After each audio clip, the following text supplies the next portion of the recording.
Blitzers, Nerf Clan, welcome back to the channel. We have two awesome replays today with a goal of doing a quick overview of the two French heavy tanks, the AMX 50-120 and the AMX 50B that you are looking at here. Some of the most interesting tanks in the game, and what I think about them is that they are just offensive weapons. They're not defensive tanks. They are amazing offensive weapons that you can use to create tremendous damage and have a lot of fun playing the game. So let's jump in and take a look at these two.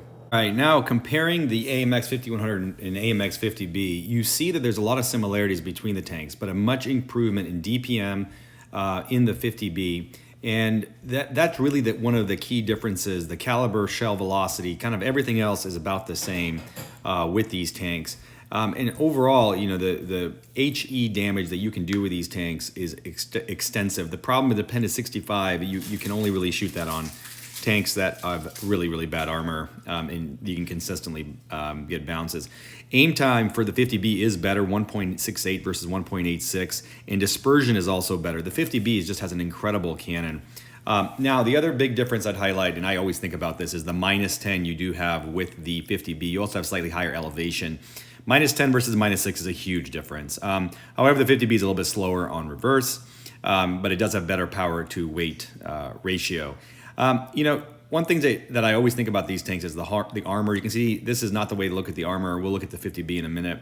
But there is better armor on the 50B in terms of the turret armor and the hull armor. However, in the front, but then the sides and the rear are even lower, which is a weird thing. I mean, your 50B has 50 side armor and 30 rear, where the 120 has 80 and 60. So that is an advantage for both the turret and the hull. You can see people do win with these tanks. Win rates aren't terrible, but I think that they're very tricky tanks to overall to maneuver. The 50B does have a higher win rate to note. So the armor on the 50B, we'll examine it real quick here. Is a very strange armor. It's one of the weirdest armors, in my opinion, of any tank in the game. You know, the lower plates got the front plate, lower plates, etc. actually has some decent armor. The problem is, you know, the turret essentially got really low armor, 277, and angle doesn't really matter. It's in the high 200s, I guess. But then the top of the turret is 128 or even lower straight on. And obviously the hatches are very low. So however, you know, you do get bounces on the front of these tanks, so people sometimes just think they can shoot anywhere, and you can't shoot everywhere. You do have to aim at a soft spot. The sides are the problem, 30 millimeters, 50 millimeters. I mean, they're just no armor at all. So if you can catch one of these tanks in the side, you can just about HEM with anything. And that's the challenge with both of these tanks. You really have to know where you are and be able to absorb shots in the right positions. All right, to demonstrate how it's done, we have our favorite blitz YouTubers these days. This one is Rene driving the AMX 50-120. This is the Tier 9 heavy in Hellas. And Hellas is still a map, but I think we're all trying to figure out, at least I am. This is Ronan, by the way. And I'm trying to figure this map out because it is an interesting map. It reminds me a bit of Rockfield because there's a lot of places to hide, but the flatness of it is certainly a different type of hiding spots. And Rene goes to this kind of the CCAP, the meds area with the 50-120, which is a great idea because the 50-120 against mediums is just, especially Tier 8 mediums. Now he's playing Tier 9s here, but it's just unfair. And he quickly gets 2 shots into that Leo PTA. Leo PTA's turret is easy to penetrate from just about anywhere. The team in general moved in Rene's direction, but Rene and others realized at this point that they're split, and I love the way that they rotated. This team actually played very well. This is kind of a massacre. I'm just showcasing here what the 50-120 can do, and Rene does get 5,000 damage. Now look at the armor of the 50-120. Literally no red, just about anywhere there. Rene puts 3 shots into him. There's a third one right there, and you can see you can just shoot anywhere. Huge target that you can shoot anywhere. You know, this thing does have burst damage right around 1,200, I believe, so you can just clip out people, but you've got to aim. I mean, honestly, one of the hardest things with this tank is you're going to take a shot a lot of times. You still have about 6 seconds to empty the clip, and you've got to aim. So you got to stand there and aim. The other thing is, what's a little bit confusing to me at times is when you look at the reticule, it does give you the countdown time for the clip. Clip countdown time, especially for the 50-120, is really long. So you'll see it nearly the end, and you're used to that circle kind of coming together. And I sometimes go line up my shots, stick out, and realize that I still got 4 seconds left because the circle just takes so long to count around there. So remember, you have very, very long reload in between clips for the 50-120 in particular. Now, Rene finds my favorite target with this thing, the waffle, slams him in the face, probably calls him a cabron or something, and just rips him apart. This thing shreds waffles and Borsigs. It really does. Grills too. If you can get them caught out of position like that one was, it rams really well with that speed and weight. And then you can HE the shit out of him and just beat the living fuck out of those guys. So he's found himself an E100 now. It is already a 7 against 3. This game is over. Rene is just demonstrating that this tank can take out anybody. Nice shot into the lower plate. Noticed even though the dispersion and aim time are a little higher than the 50B, he is still able to easily clear that E100. And he's marching now up against the Leo in the Leo PTA, these two clowns. The Leo is actually a good player. I don't exactly know what his problem was in this game. He, from FLTH, is a good player. He's running here, although it's a 6-on-1. I guess run, why not? But this game was over quite a while ago. Now, notice the mobility here. We know that the Leo 1 is one of the faster tanks in the game, certainly one of the faster mediums, and it's got really good acceleration and speed. Rene does cut the corner here on him, and he kind of can tell where the Leo's going.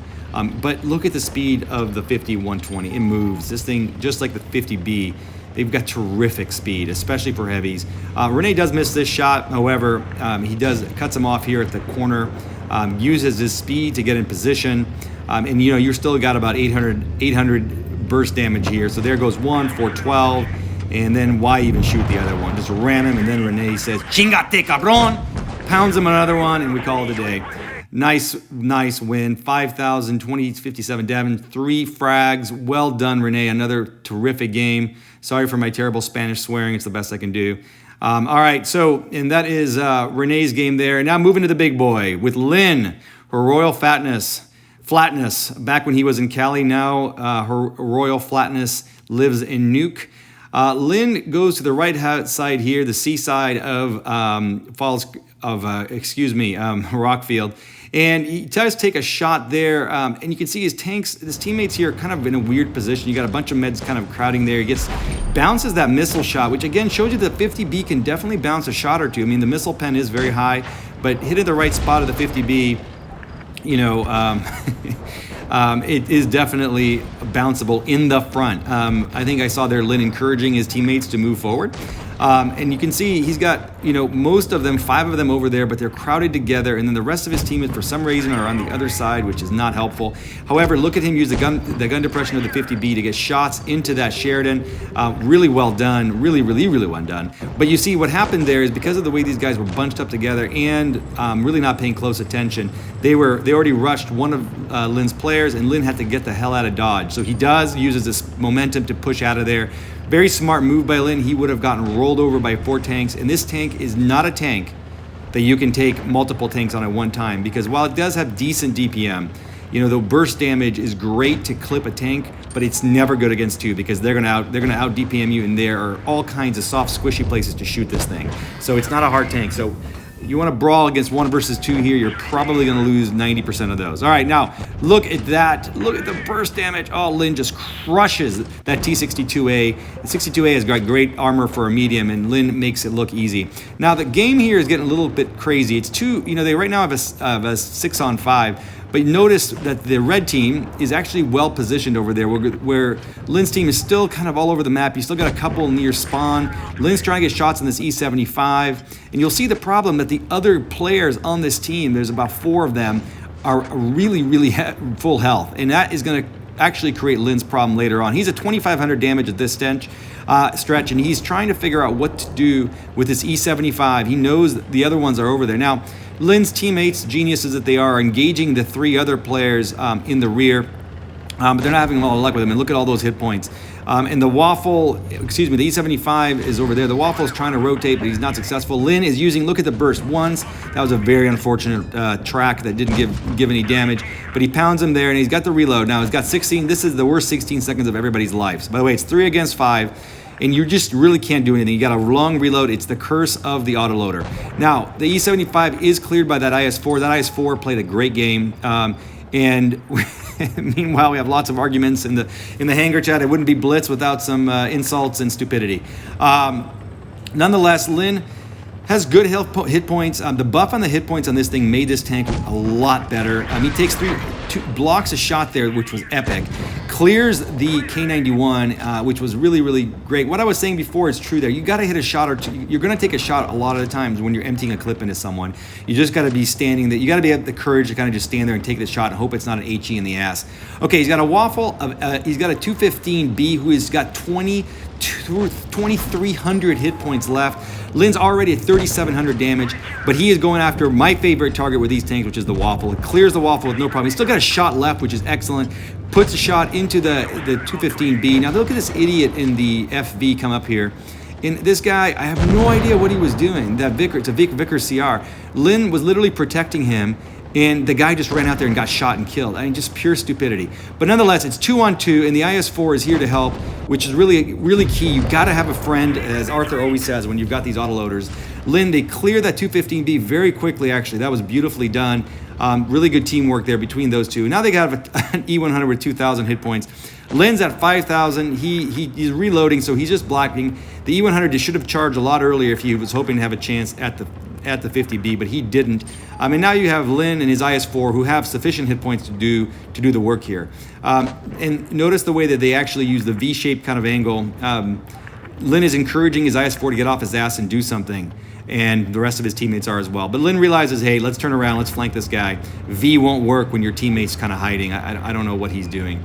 So Lin's got a full 1,200 hit points to spare, or 1,200 burst damage to spare, and he's gonna go and unload on this E100. And there's shot 1 right in the rear, 327, fuck you RNG. Shot 2, 332, fuck you even harder RNG. Shot 3, 395, thank you RNG. And and then he goes on, and watch the speed here. E100 gives up and just gets clocked by the IS-4, who finally does something. So lots of chatter here, but Lin has a terrific game. 6,138 damage, 4 kills. Epic kill, including Dreadmore of Pramo, who got killed was helped by Lin early on to be squashed. So if you have one of these tanks, you probably know that they are challenging to play with. If you're going to get one, watch this video or others. They are terrific tanks, and they can do a lot of damage, terrific offensive weapons. Thanks for watching. Subscribe to the channel.